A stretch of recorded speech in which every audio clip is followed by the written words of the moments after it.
Hello and welcome to the Greg Fearon podcast with your host, Greg Fearon. And today we have the amazing Pamela Windle, who is a integrative women's health coach. And she's going to wow you with some hormonal knowledge, help you become healthier from the inside out by the sounds of things. Welcome to the show. Oh, thank you, Greg. Thank you for inviting me. Do you want to do a quick intro of who you are, what you do, and all that good stuff? Yeah, so I'm Pamela, and over 25 years of experience of working in the health and wellness industry. And, currently I work with women on a one-to-one basis, but also with groups globally, helping women to look good, feel good with unshakable confidence in that perimenopause to menopause transition. So I use lots of different things. I use functional nutrition, which I'm sure we're going to be talking about. Yep. Diagnostic testing. I use lifestyle medicine. I use my hypnotherapy, NLP, to help women overcome life traumas, events that have happened in the past that are still sort of struggling with today. And also other hacks, around about detoxification and just helping women to feel and look great in this phase of life. Awesome.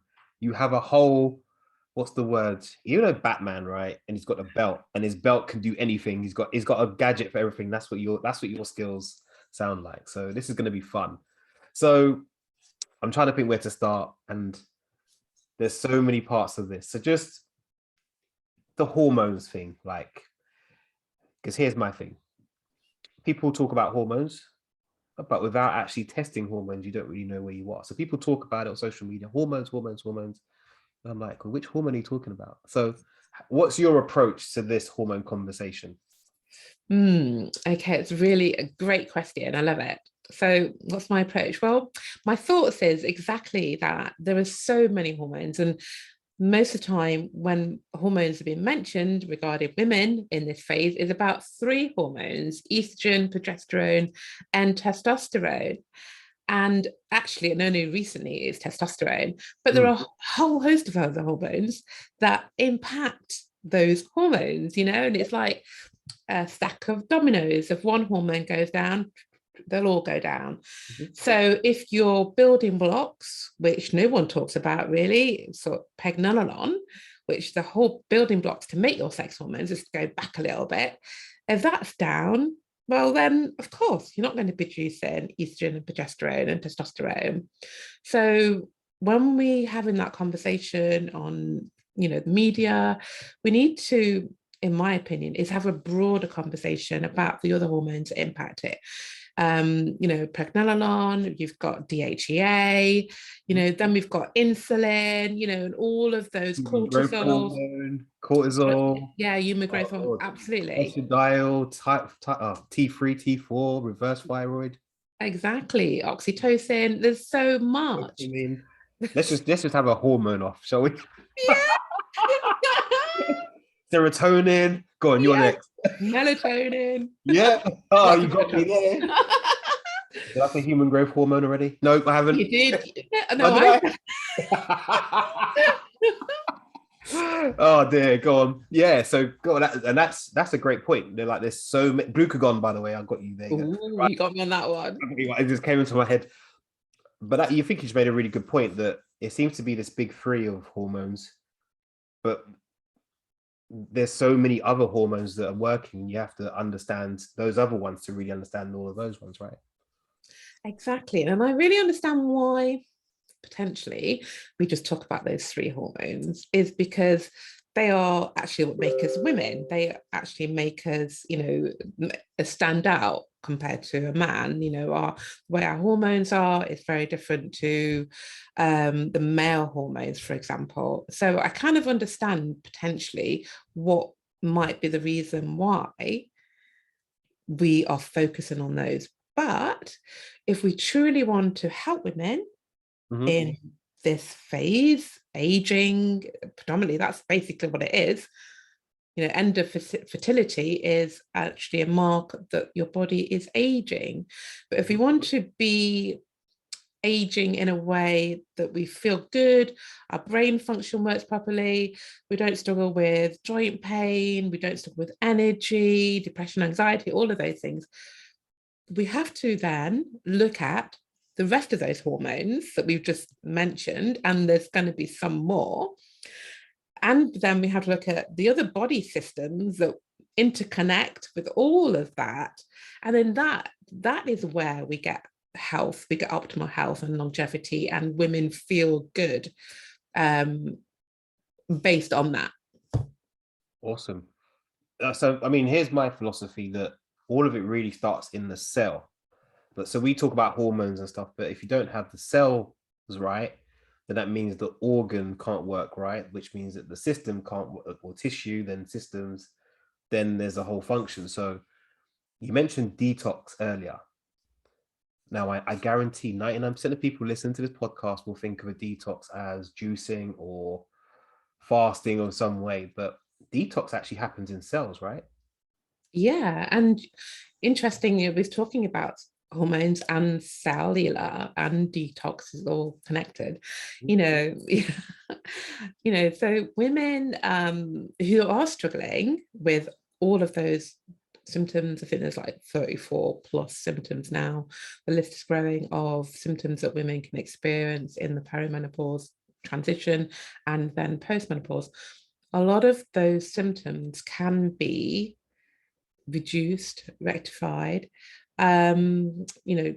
disappear completely when we work from a cellular point of view. And exactly that thing. And I like to think that the cells are like little objects that are in your body, and we just need to brush them off and shine them up a bit, because by the time you get to your 40s and 50s, we've been exposed to so many things from external things like toxicity, where you live, the environment you live in, indoors, just toxicity everywhere, from carpets to interior, furniture, soft furnishings, to the toxicity that we put on our skin, our hair, perfumes, aftershave, foods that we eat, chemicals that are in foods, cleaning products. The list is endless. We could have another top. What did you call it? When we did like a it used to be called do you remember Mallet's Mallet back in the day when we were younger, right? And he had the big hammer. Oh yeah, yes. That's what it is, Mallet's Mallet. There you go. Yeah. about toxicity, how much we're exposed to, and what they do is attach to our own receptors in the body. And that then causes a dysfunction from our natural hormones. They disrupt the natural process of our hormones. And if the cells are covered in toxicity from the environment, all those things we mentioned, then you're not going to make your hormones. Even if you're taking hormones, you're not, if you're taking HRT, any form, your body is not going to be able to utilize those hormones because they're just covered in this other. So detoxifying the body from a cellular point of view is different to, doing like a Christmas, New Year, there's like, do this. Do they stop detoxification for 21 days? Yeah, absolutely. You'll have some benefits from that, but truly you need to go deeper than that. Cool. So there's another point you made earlier about the cells and receptors, etc. Because a big one, obviously, ladies need to look at is insulin sensitivity or blood glucose management, or both together, either way. Why is that important for ladies to be aware of? Because people talk about insulin all the time, right? Insulin seems to be the big bad wolf of the world. Like, I feel sorry for insulin. I feel sorry. I feel like it's been victimized. I feel like there's insulin or something. I don't know. It's just crazy, right? Some against insulin. Yeah, that's hilarious. Everyone gangs up on the words diet, insulin are the two that always get ganged up on. Maybe cortisol had a bit of a bad rap at some time as well. Yeah, cortisol gets a really bad rap, and I'm like, you don't even know your cortisol levels right now. So, and actually, we need cortisol, but we just need it at the right place at the right time. Exactly. So Yeah, just talk about like the whole blood sugar, insulin sensitivity, insulin resistance, because that's another big one that it seems to be doing the rounds a lot lately. So for women in the premenopausal phase, estrogen actually acts a bit of a buffer. It buffers cortisol Mhm. and also keeps insulin in check. Yeah. So obviously, if you're having a menstrual cycle and you're having, the beginning of your cycle, say your cycle's 28 days. Mhm. So that day one is the day you bleed. And then you go all the way through from day one to day 28, and that's the whole cycle. Now, Mhm. in the cycle, there's 4 phases. You have the bleed, you have the follicular phase, where estrogen is the dominant hormone in that phase. You have ovulation, which happens around day 14, Mhm. 15, depending on who you are. And then you have the luteal phase. So that's phase 4.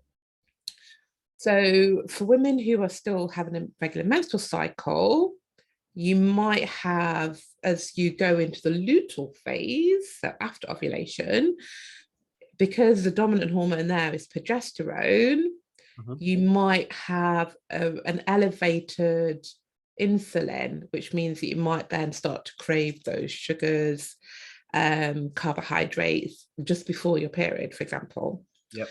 So that's what can be happening in sort of the pre-menopause and also perimenopause. So, like I said, one of estrogen's job is to buffer cortisol and also manage insulin, keep it under control. But however, for women who are at that final phase of the perimenopause and are then reach menopause and then postmenopause, estrogen isn't as dominant and robust. So it's a different type of estrogen, which means that the ugly sisters, cortisol and insulin, go, way, now we can Party play. time. Yeah. Yeah. Mhm. And so women become almost like insulin resistance, but they're actually sensitive to insulin. But from what we can do from a lifestyle point of view, one is obviously gaining muscle, yeah, building muscle, exercise is so important. And again, so a lot of women in this phase feel like they don't have enough energy, maybe not have enough time. So if you don't have enough energy to exercise, well, we need to go backwards and find out why. What is it? It's not just the fact that you are 40, 50, even 60, or even 70. What is the reason behind that? And then, what type of exercise are you doing? Are you doing the right type of exercise? Are you like spending hours on the treadmill, for example? Mhm. That's not going to be good for you. Yeah. Mhm. And so we need to then look at why women are then having elevated levels of insulin. A lot of women, there's a lot of talk about women being on a plant-based diet. Plant-based diet has, it suits some people, but seriously, if you're gaining weight, you're struggling with hot flushes, you can't sleep, you've got anxiety, maybe being on a plant-based diet for you right now isn't the right thing to do. Just throwing out there, You just made a very good point. I just want to jump in here because there's often this thing in social media very much of one size fits all. So if A, it must be B, but it seems like you go deeper and try and look at the root cause, which I think is the big problem. We don't go root cause. We like headlines. Mm. If X, do X. That makes sense. So it just seems simple, but it's not that easy. So yeah, carry on. Sorry, I just had to get that in there because it was on top of my tongue. Yeah, no, and absolutely right. There is this kind of narrative in the media, this is what works for women in the perimenopause and menopause. Try this. All women should have soya. That's one. All women should do yoga. All women should become a vegan. Um,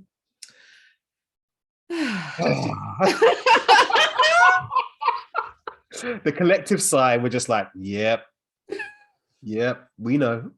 yeah, let's just sit back and go, what's right for what's right for me Yeah. and my body?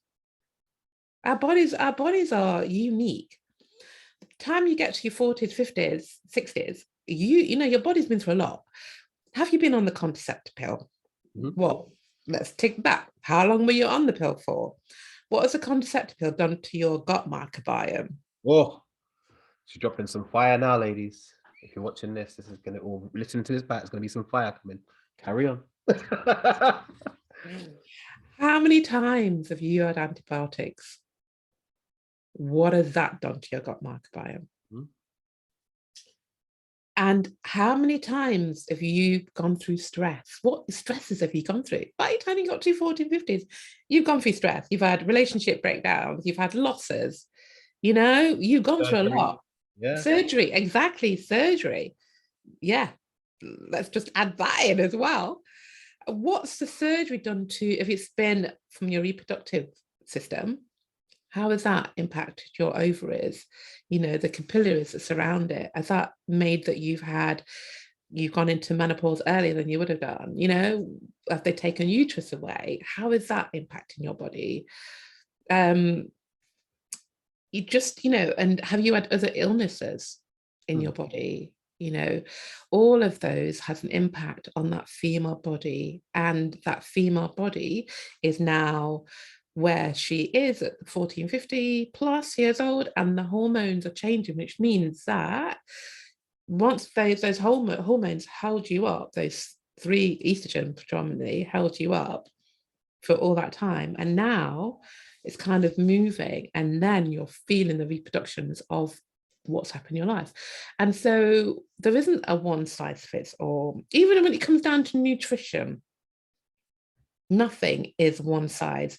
What is right for one woman isn't right for you. And if you've had the contraceptive pill, all of those things that affect your gut microbiome, it's going to affect your hormones and your brain and, well, everything else that we've just talked about. So therefore, that means that I shouldn't just go keto to lose weight, right? Absolutely not. I mean, yeah, that's another one. That's another trend, isn't it? Go keto. Yeah, Yeah. cut out all your carbs. That's it. No more carbs. High fat. Oh, it's just it's Oh, take, like really high fat as well. It's yeah, like, oh, cream and moderate protein. Oh, yeah, I know. Oh gosh, yeah. Yeah, exactly. And you know, keto, I don't really like the keto. I like a version of keto, and it's very different. Some women actually need more carbohydrates, and others definitely reduce it, but it's more about reducing those refined carbs, isn't it? You know, the white, cheap, nasty stuff that's got really horrible fat in it. It's just not good for you. You know, the biscuits, the cakes, it's that. You know, you actually need, you know, carbs in your diet to feed your gut microbiome. You know, things like sweet potato, butternut squash. You know, we need things like that to feed your gut microbiome.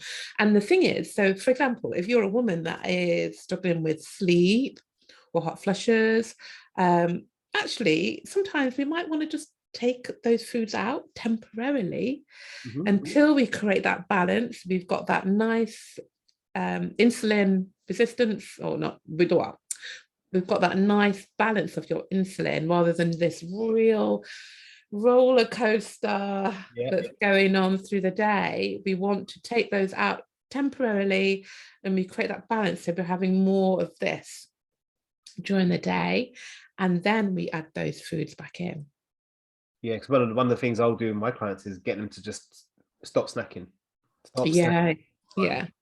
and eat 3 meals. Like intermittent fasting is another new goddess, whatever you want, him, her, they, them, whatever.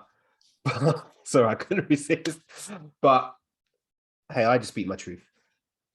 Yeah, the whole intermittent fasting thing, I think that's also done to death nowadays as well, right? It is done to death. I mean, it's interesting though that because I'm wearing a glucose monitor. You can't see it because I've got a long sleeve on, but I'm actually trying some things out. And obviously, this is personal to myself. But yeah, there is room for fasting, intermittent fasting for sure. Um, but I would recommend that if women were going to do it, is to really pay attention to how does that pan out for you. I've heard of women doing intermittent fasting and they're not sleeping at night. I'm like, why are you continuing with this? The idea of madness is to keep doing the same thing over and over again and get the same results. I think what happens with any nutrition or diet, I'm going to say the word diet, I hope I don't scare anybody, is we get so wedded to the idea of I am a vegan, that's what you get. Well, actually, no, you're human, or I'm a paleo, or I'm a keto, or whatever. So we get so wedded to it that no matter what impacts it's having, we just ignore it because that's the way I have to do it, because guru person told me that's what I have to do. Exactly. And when we go back to the whole weight loss, industry, as a personal trainer, I was trained as Oh yeah. Mm-hmm. Yeah. So, I was a personal trainer in 2000 up until 2010. All of my training, and I remember having a client actually then, she was in her 50s and she was a vegan or vegetarian actually, and she was starting to gain weight. And I remember saying to her, oh, we just need to carry on doing what we're doing. I had no idea. I was in my 30s, and she was starting to gain weight around the middle. She was very slim everywhere else, and she was just piling this weight on around the middle out of the blue. And now I understand why now, because she was insulin sensitive. Mm-hmm. And because the hormones were changing, and that was the reason why. And maybe there was other stresses. Actually, I think her mom was going into a nursing home, so there was a lot of stress going on. And so cortisol and insulin, they're going to put fat in your middle. Yeah, exactly. And so from a personal trainer point of view, none of the training is about women's health. The nutrition that I learned as a personal trainer is not enough. It's all based on the male body. Everything is based on the male body. They didn't do any research in the female body because our female body is too challenging, apparently. I think there's probably obviously some bias back in the day. We just get the men because men are easy. Men do this. Not even that high, right? It's just like that. But I think, with women, there's obviously the cycle. Everyone, like you said, some people have a 24-day cycle. Some women have a 35-day cycle. So then trying to match up to get everyone, if you want to do a consistent experiment, you need to find everyone who's got a 28-day cycle is all matched up before you can do that. So yeah, definitely more complex, but definitely needs more work for sure. Yeah, the variables between women is definitely something that I guess, research decided that they didn't want to invest in that, but it's not impossible. And it needs to be done because regarding the health and fitness industry and the slimming industry, all of that is based on the male body. And I truly believe that so many women that are probably, let's say 70, 80, 90, that have been dieting all their lives because the slimming industry and the health industry said that fats are bad, you shouldn't eat fats, avoid fats, don't eat avocado, avocados are sin, don't eat nuts, all of those things. Well, actually, your brain needs fats, your body needs fats, everything needs fats. And I actually wonder whether they've all got dementia or onset of dementia much earlier because they've just been not eating fats. But then going backwards, for me, when I do the testing, I can see that some women aren't absorbing fats. So if you're not absorbing fats, you're not going to be making your sex hormones because your sex hormones come from steroids, come from fats. And if I take it back to my GCSE biology, every cell has lipids in it. So yes. Listening back, lipids are just fats basically. So if you don't have those, you can't probably make proper cells. Exactly. So if you're not eating enough fats or if you're not absorbing fats, then you're not going to make proper cells.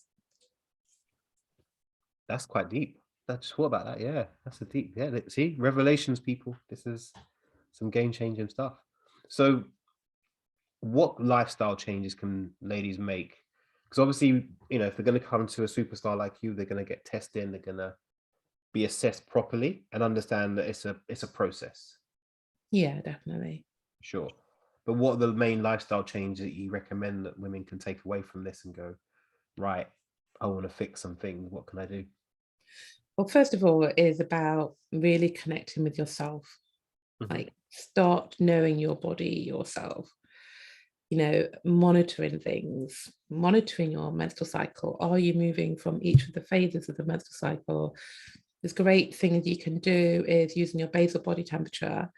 And so if you are still menstruating, your body temperature will change depending on where you are in your cycle. So if you ovulate, you're going to see a spike in your body temperature. We know that you're ovulating. We know that you're moving into the luteal phase, where progesterone is a dominant hormone in that phase. So just the basics of taking your basal body temperature every morning upon waking, before you speak to anybody, before you go up to have a, to empty your bladder, just do that straight away. It gives you so much information about yourself. Mm-hmm. So monitoring, keeping a food diary, a symptom diary, not just about when you feel dreadful. What about when you feel good? Yeah, let's focus on that too. When do you feel good? What happened when you felt good? Did you have, a lovely walk in the park with a friend? You know what I mean? Did you connect with somebody else? What happened? Did you think, I'm just going to lie in bed today? Or did I choose to have a takeout this week because I'm exhausted and I really, really want to, take something off my plate? You can have takeouts, just not every day and every week, perhaps. Mm-hmm. Yeah. So start to know yourself, keep some sort of monitoring, whether it's monitoring your basal body temperature, monitoring what you eat, maybe like 5 to 10 days, your symptoms of when you eat, your energy, how you feel when you exercise. And exercise is really a good one, because how do you feel immediately? Because you have those lovely hormones that makes you feel great. Mm-hmm. But tell me, how do you feel the next day and the day after that? Do you feel that your energy is just completely depleted? What about the people you associate with, people close to you? How are they making you feel? Whoa, that one's fire, just because I know there's studies that have shown that where you eat and with who you eat can actually impact how you digest and absorb food. Wow, that's interesting. Yeah, I think there was a study that showed that people that were under stress or in a stressful situation while they were eating, there was some malabsorption, so they didn't absorb nutrients as well. Wow, absorb as well. That's big. Yeah, I mean, that's stress, isn't it? That's basic also. So if you're sat watching the news while you're eating your evening meal, you're not going to be absorbing it. as you watch Boris Johnson mess something up again. Sorry, I didn't mean to say that. Sorry. Brilliant. We need some sounds coming in and out. Like, I'm not at that level of podcast yet. I'm not at that level of podcast. So yeah, so sorry, on your list. So yeah, so some of the so that's that on a basic level. Just sort of start learning about yourself, getting really close about what's going on in your body. Start to know, owning your health, basically becoming your own health advocate. Then there's like the basics, isn't it, in terms of nutrition, making sure that you're eating lots of leafy green vegetables, really important for hormones, all those like cauliflower, broccoli, Brussels sprouts, trying to think off the top of my head, what else is there? Basically, eat your damn vegetables, people. Like, seriously. Yeah. But for women, they need at least about 45 grams of those green leafy ones a day, just to flush out, from the liver, so that we're starting to create that balance again. And then talking about that, have a look in your home. What toxicity can you start to let go of? How much you're exposed to toxicity, what's in your power. So what are you putting on your skin every day? I like to think about the things that you're using constantly all the time. So that could be shampoos, makeup, cleaning products you use around the home, what you wash your clothes in, because remember, you're going to be inhaling that 8 hours of the night, every Yep. night. Yeah. Yep. So have a look at that. Start with one thing, replace it with some natural other products. Just start with one thing, and then just when something runs out, you don't have to do it all at once. Just do one thing at a time. So I'd look at that in terms of toxicity, and then also I'm moving backwards again to nutrition, antioxidants in abundance. We need that more and more, and lots of antioxidants. We talk about the berries and stuff like that, but some things that I really like is like your herbs and your spices. They are so powerful. Like my mom, everything had thyme in, every meal Oh had my thyme God. in. Yeah, you get your rice and peas, and there'd be this big stick of thyme, almost like a plant in the middle of it. Yeah, exactly, but they knew. Hmm. They knew the power of these herbs. So we need to get back into it. So thyme, rosemary, oregano, all of them. Well, oregano is like antimicrobial, but they are super powerful. And cinnamon as well, nutmeg, clove, they're all super powerful. So just integrate those into your meals. It's like laying, you've got a salad, don't you? The average salad, the average person that thinks I'm being healthy, I'm having a salad, got tomato, lettuce, cucumber, That's maybe not some radishes, maybe, but that's it. Yeah. a whole lot of dressing. Yeah, from a bottle. Let's let's see, how can we make that just the basic thing more nutritious, more nutrient dense? This is what we're looking for. So what can we add on there? We could put some avocado. You could put some nuts on there, flax seeds, which is obviously you got your omega-3s in that. Then you can make your own dressing with some raw garlic and olive oil, some lemon, and you've got apple cider vinegar. I mean, that's just singing health, isn't it? Just there. I want some protein on that, by the way. I've got to have some protein on that. Oh So. yeah, but I'm not finished yet. Oh, sorry. Yeah. So we've got some of that. So you've got some gut health, you've got some antioxidants there from the lemon as well. Gut health from the garlic and also the apple cider vinegar, particularly if it's got the mother in it, and olive oils for extra fats, which we need. And then we got some more herbs. So we want to put some parsley on or coriander. They support the liver. So they support that detoxification process in the liver. And then we want to put some healthy fats on and some protein on. So whatever protein you want to have on there, some good clean proteins as well. When I say clean, I don't mean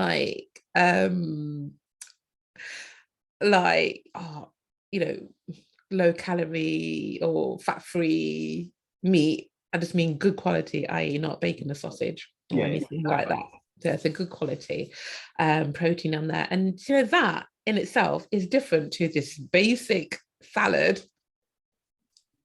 We just lettuce, cucumber, and tomato. We're just layering it up. And then we could put some broccoli sprouts on it as well. So that is just like, wow. It's a banging nutritional salad that you've got there going on. Nice. I like it. So a lot of these things are inherently actually fairly simple to do, but it's having the will to do it, isn't it? And actually even you're worth it. Yeah. And sometimes the know-how. The other thing I would say is the morning is really crucial. So now we're in summer, allegedly. Let's optimize this. Exposing your eyes to natural daylight is so important. Especially if you can't sleep as well. Like build up that sleep appetite by getting outside first thing in the morning, people. Like sun on your face as soon as you can. Yeah, sun in your eyes. That pineal gland in your brain is part of that endocrine system. And so take your sunglasses off. See people walking around. I want to go in the morning. Take your sunglasses off. Let's absorb that. That's going to help your sleep. It's going to help you hormonally. A lot of people talk about vitamin D. Yeah, vitamin D is clearly important, but also is melatonin your sleep hormone. Definitely. For your immune health and everything. Wow. Okay. I hear like a part two, because I feel like we've kind of just touched the surface of a few things. It's been fantastic. I love this. I love this conversation. So can I have you back, please? You surely can. Awesome. So I've got one last question. Obviously, I know you got a personal training background. Tell me your top 4 exercises that you loved. Oh, that I loved. It was definitely on cable. Okay. Yeah, cable. Yeah.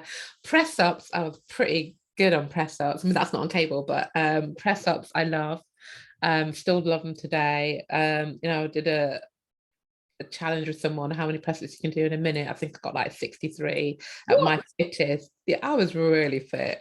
Okay. Yeah, Okay. really, really, really strong. How many can you do now? In a minute, probably about 30. That's impressive still. Yeah, Yeah. Okay. Cool. yeah. Okay. Um, so press ups I love. What else? So cable, anything that's so weight. I love weights.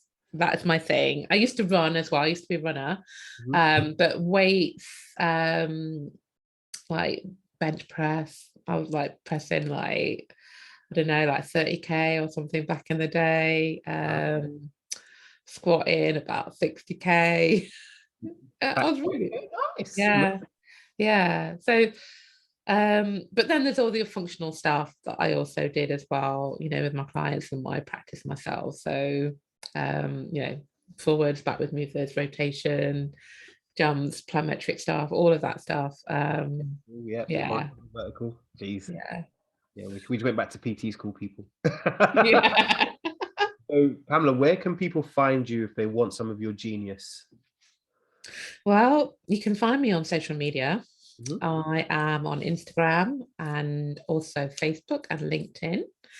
And you can also contact me via my email. Sorry, you can also contact me by my website and or email as well. So my website is smarterchange.co.uk and my email is info@smarterchange.co.uk. Awesome. I've got one more question. What's your favorite food? Plantain. See, me and plantains just don't get on, but it's cool. It's cool. I'm curious. That is my favorite food because it just reminds me of being a kid when I used to wake up on a Sunday morning and mum had done Sunday breakfast and I'd wake up to plantain being cooked and it was like I was walking downstairs just like floating downstairs like smelling plantain and then just going in the kitchen and it was there ready to eat. So that's my favorite. Fried dumpling for me. Oh really? Oh, Wow. some scrambled egg, a little bit of bacon. Oh, Oh really? Wow. yeah. Yeah. And I'm getting hungry now. Right. Ladies listening back to this, if this has been useful for you, share this with the world. Go check Pamela's website. I'm gonna put her links and follow her work. She does some awesome work, and yeah, you're gonna be hearing from Pamela again very, very soon. So yeah, thank you for coming, and we'll Thank see you you for soon. having me. Thank My you. pleasure. My pleasure. See you soon, people. Bye.